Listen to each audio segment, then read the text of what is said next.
A lot of us that cholesterol itself in a healthy person, pretty much, if you have too much cholesterol, you have blocks in your arteries, correct? It's just filled up. And what happens when that occurs? It slows you down, and eventually if it becomes too much of a block, you might need stents, you could have a heart attack, you have trouble breathing. It just really will slow you down. So I like to coin the term spiritual cholesterol, and what that means is that if you have too much hate in your heart, if you have too much resentments about people, if your jealousy is out of control, if you're a lazy person, all of these basic moral type of things that we talk about, if they're running rampant in your life, it creates a block to your spirit. And I call that spiritual cholesterol. And as long as that is really out of control, you're not going to awaken. And that's how the awakening occurs. I need to rid myself of that. I need to bring peace into my life. I need to be forgiving. I need to be a loving person. So, how do we clear those blocks? I think the first thing you really need to do is you need to take an honest inventory of yourself. And many 12-step programs talk about this for anybody. You know, they do what they call a 4-step inventory, which is really in analyzing your life. You know, how is my relationship with my parents, with my job, with my brothers, with my friends? Do I have any resentments with anybody? And what was my part in it? And I do believe the process of clearing that up will really free you up, because as long as you have that type of stuff going on, there's uncomfortability within your life. Look, and we're never going to be free of it altogether. The key is to try to stay as clear as we can on an ongoing basis, and when new ones come in, try to rid them as they go. So we must do that. We need to also, now in the weekend thing, we spend a lot more time on that, but we need to focus on the positive. You know, ask yourself, I mean, do you consider yourself a positive person in general? I mean, is the glass half full or is the glass half empty? What type of person are you? Do you believe in Murphy's Law for you? Do you believe that, you know, they're out to get me? Oh, I have no luck? You know, I believe I'm the luckiest person in the world. I believe I'm going to win everything. Okay, that's what I believe. Do I win everything? No, but that's my outlook. I just believe in the goodness in people. I believe that all things are going to work, and so forth. I just stay on the positive side. Just for the fact, I feel better. You just are a happier person when you're positive. You know, we all have been around negative people. It's just like can suck the life out of a room. You go, especially if you work, you know, hopefully you're not that person, but there's usually someone in your office that just as soon as they come in, it's like all the air goes out. They're just negative. Everything. The boss is this guy did that, I can't believe that, everybody's out to get me.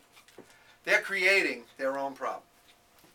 I believe clearing the block, connecting with nature, trees, lakes, ocean.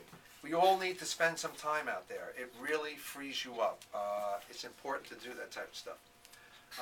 I always include my little Reiki. We have a couple of Reiki healers here. For those who don't know, that is really and I'm not an expert at it, but it's a channeling that comes through somebody that will help heal you through healing light and so forth. So it's another aspect.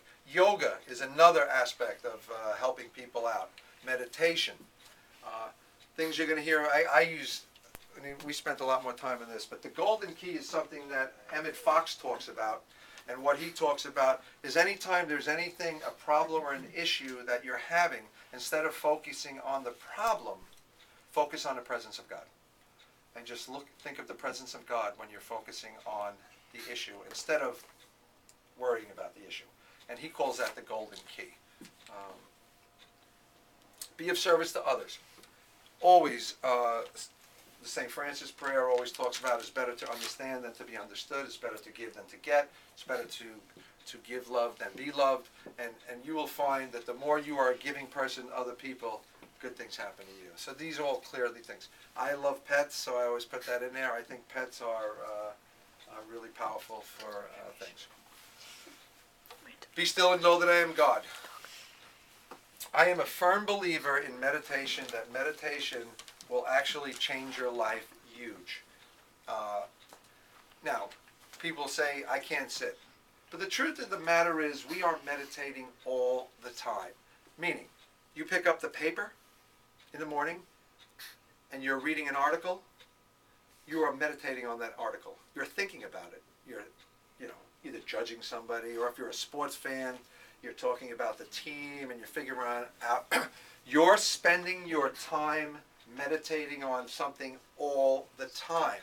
There's no question about that. So the question is, what am I spending my focus on? I know for me, when elections come around or things go around, I have that urge to turn on the Fox News channel and listen to Bill O'Reilly and Hannity and Combs, and I start getting involved in the debating, or I put on CNN, the constant negative news, and that actually gets inside of me.